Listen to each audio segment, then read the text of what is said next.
What's going on, everyone? I'm Rohan. I'm currently a medical student at Cardiff University, but I do like to dabble in a bit of finance and investing and all that stuff. So I thought I'm gonna swing over to this side of Money Baller YouTube and make some videos on content like investing, finance, and fun, money-related activities. So here we go. What is investing? So I'm gonna start this video with the bare bone basics of what investing is. And I wish I had had this type of information when I started investing, which was a while ago. You know, it's very difficult to find quality, with a K, British finance YouTubers. I think it's because they're scared of the tax man. But as I said, I'm currently a student, so there's no tax man for me until next year, where, fingers crossed, touch wood, I will be a doctor and the tax man is basically gonna take whatever I have. But for now, I'm gonna keep. So, investing, yeah. Investing in the most simplest terms is to commit money in order to earn a financial return. Money into asset. Hopefully assets go up. If assets go down, me sad, me lose money. An asset is something that provides an individual current or future economic benefits. Basically, it's something that provides you with some moolah. Got it? Perfect. So how did I start investing? So I hate to burst everyone's bubble, but I've got a little viewpoint about money. So you know when people say money is not everything? That comes with two viewpoints, and I just like to explain those two viewpoints. On one hand, money can't help you with the relationships that you have with your family, your friends, and that sense of happiness does not come with money. But, and this is a big fact, but, I like to view the concept of money as time. In the fact that if you can make more money, you have more time to spend with your family, your friends, to enjoy the time that you have and to enjoy the experiences that you could possibly have with the money that you have earned. So money can't buy happiness, but money can buy you time, which can help with you becoming happy with the family, the friends, the people that you love. So that is my main driving force for wanting to create passive income. So all that sappy stuff done, let's move on. What is passive income? Passive income often refers to a method of receiving income without an individual actively being involved in that project. Examples of this can be buying and then renting out a house, so you get money from that house monthly as rent. Stocks and shares, where you invest in a stock and then you receive a dividend, which is just a percentage of your overall portfolio within that stock. And then more recently, the boom of cryptocurrency and NFTs, where you can buy and hold a cryptocurrency and wait for it to go up in value and most likely go down in value. Moving swiftly on to my current investments. So like I mentioned at the start of the video, I am a student, not a doctor, not a consultant, no big banks, a student. So this YouTube channel and these videos is going to be the start of my investing journey. So if you're a student or if you're young, which you probably are, and if you're broke as fudge, then I suggest that you listen to this video. You might find it interesting on how you can make that student loan last a bit longer than you expected. So obviously I'm not going to be pushing for any rental properties or anything like that because I just don't have enough capital to start it. So my main bread and butter is going to be stocks and shares and cryptocurrency. Now let's talk about all that, baby.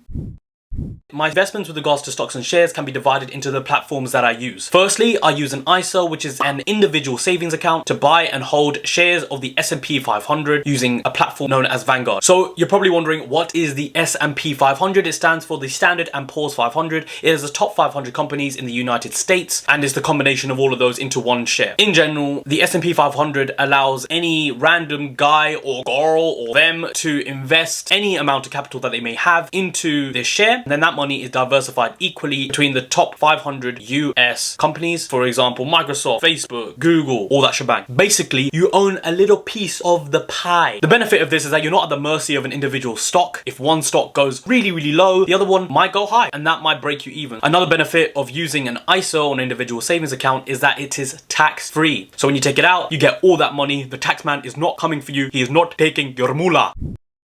So the S&P 500 has historically gained around 14.7% interest or annual rate of return over the past 10 years. So let's say you invested £100 last year. This year, that £100 will now be worth £114.70 by you not doing anything at all. Okay, so you're probably thinking, what is the point of me listening to this guy? He has no idea what he's talking about and he's literally talking about 14 quid. But let's not stop there. This concept of making money goes past the 15 quid that you can make in a year without actually doing anything at all. In fact, when you're young, you have the concept of compound interest on your side. Now, I'm going to put a link to a compound interest calculator in the description below, so if you have any new numbers that you want to figure out, then you can. But let's just put this for example. Let's say instead of investing a lump sum of £100 and just leaving it in there for a year, you invest £100 every single month and you leave it in there for 40 years and take it out when you're 60. And let's be reasonable and say the S&P 500 gains about 10% annually on the stock market. You're looking at a beautiful total of I'm going to read this off 1 second, of £637,700 £678. Now that seems like a lot of money for just £100 a month, don't you think? Exactly. Now let's say you started 10 years later, so you only invested for 30 years. That initial £637,778 is now a measly £166,041. That's a lot of money gone. Obviously, if you don't want to retire at 60, which most of us do not, then you can adjust the numbers so that you can invest accordingly. So let's say you want to retire at 40 with a nice even million in the bank, and you started investing at 20 years old into your ISA. You would have to invest £1,350 every single month for 20 years, and you would get £1 million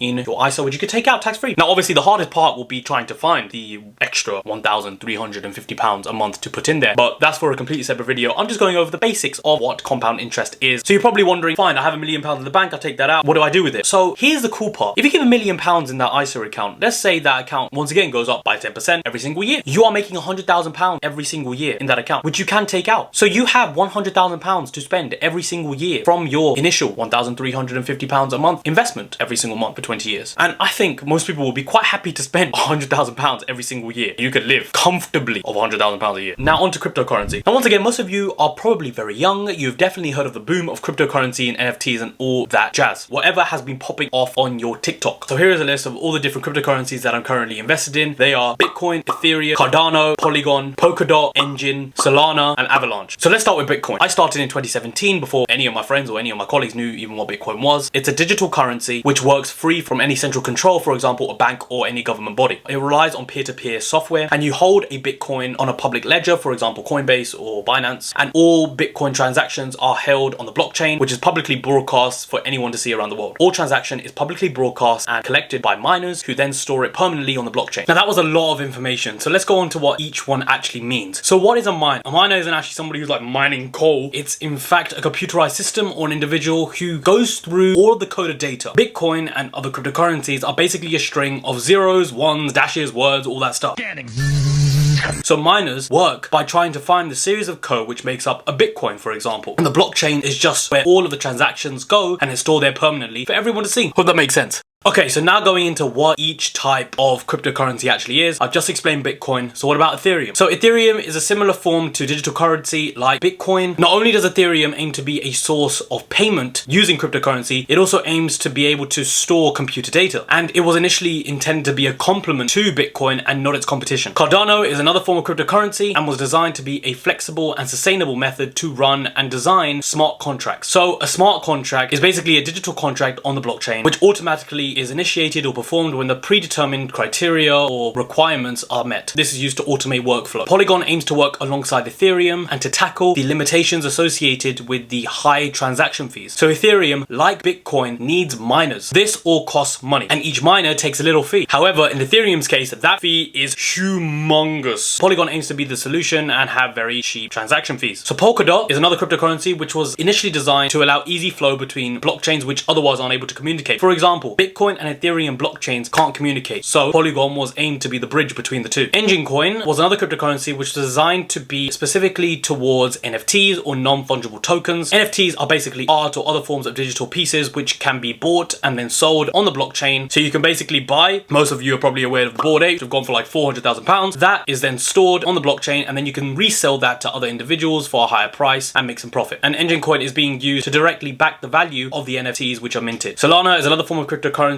which aims to scale cryptocurrency and also keep the costs as low as possible. Like I mentioned before, miners fees, aka gas fees, are hella big, so Solana is being used to make that cheaper. And then finally, Avalanche. So Avalanche is basically an alternative method of Ethereum, and it's supposed to be super quick with regards to the transaction speed. It's basically trying to be Ethereum 2.0. Why I chose these cryptocurrencies? So my largest split is between Bitcoin and Ethereum because those are the OGs. And with regards to long-term thinking, I think that Bitcoin and Ethereum are going to be very much needed and relied upon in everyday society. The other coins which I invested in, the other cryptocurrencies, are there simply because I'm interested and I think the projects that they refer to are quite interesting. For example, Engine coin, which is specifically for NFTs. The NFT ecosystem could literally be either going up or down in value, as you can see from Logan Paul buying incredible amounts, millions of pounds worth of NFTs. So I thought it would be interesting and also important to have a little bit of assets in each, just in case one does actually bang. So that's basically everything about cryptocurrency. If you have any more cryptocurrency cryptocurrency ideas or tokens which you think I should look at, then hit me up in the comments below or DM me and let me know what you think, and then I'll have a look at those myself. Now onto individual stocks. I also keep some individual stocks, for example, keep some shares of Tesla and some clean energy companies which have been absolutely banging at the moment. I use an app called Free Trade. It's completely free to use and very beneficial. If you want a free stock which could be valued between £3 and £200, then use my link in the description below, and then hopefully you can make some money with me. I hope you enjoyed that quick video and brief description about investing and what I'm invested in. If you have any questions in particular or want to see anything in particular with regards to these type of videos, then hit me up in the comments below. Don't forget to DM me on Instagram. Once again, don't forget to like, comment and subscribe. I really hope you enjoyed this video. Thank you very much for watching and let's